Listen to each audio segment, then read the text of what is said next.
Les sujets du jour de la revue fiduciaire.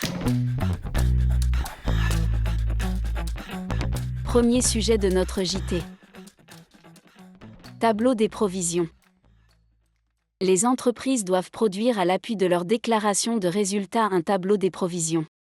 Sinon, elles encourent une amende égale à 5% des sommes omises ramenées à 1% si la provision omise est déductible du résultat fiscal. Cette amende n'est pas due en cas de première infraction lorsque l'entreprise régularise sa situation spontanément ou sur demande de l'administration.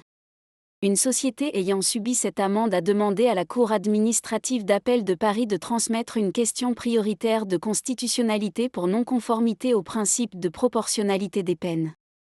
Les juges ont refusé d'accéder à sa demande considérant que le mécanisme de régularisation prévu par la loi permet en soi d'assurer la modulation des peines en fonction de la gravité des comportements réprimés.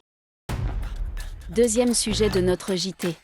Réduction tarifaire en faveur des salariés sur les biens de l'entreprise. La rubrique « Avantages en nature » du Bulletin officiel de la Sécurité sociale a été mise à jour le 25 septembre 2024 pour une entrée en vigueur le 1er octobre 2024. Dans la section consacrée à la fourniture gratuite, ou à tarif préférentiel, de biens ou services vendus par l'entreprise, il est souligné que, par principe, la fourniture gratuite ou à tarif préférentiel de biens et services vendus par l'entreprise est constitutive d'un avantage en nature qui doit être évalué selon sa valeur réelle. C'est sous condition que l'avantage accordé aux salariés sous forme de réduction tarifaire peut être négligé. Il est désormais uniquement indiqué que la tolérance concerne les biens ou services vendus par l'entreprise qui emploie le salarié. Il n'est plus question de « produits et services réalisés par l'entreprise », notion moins large que celle aujourd'hui retenue.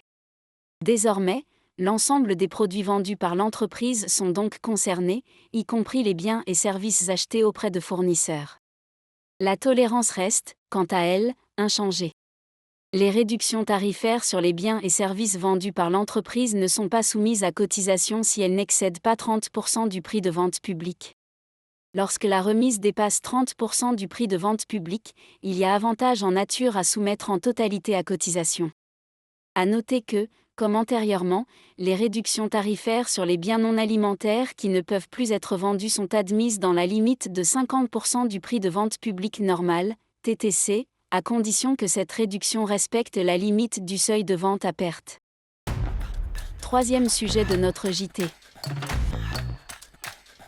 Taux de TVA. À l'occasion d'une mise à jour de sa doctrine, l'administration a précisé le taux de TVA applicable aux travaux portant sur des avancées de toit attenantes aux locaux d'habitation achevés depuis plus de 2 ans.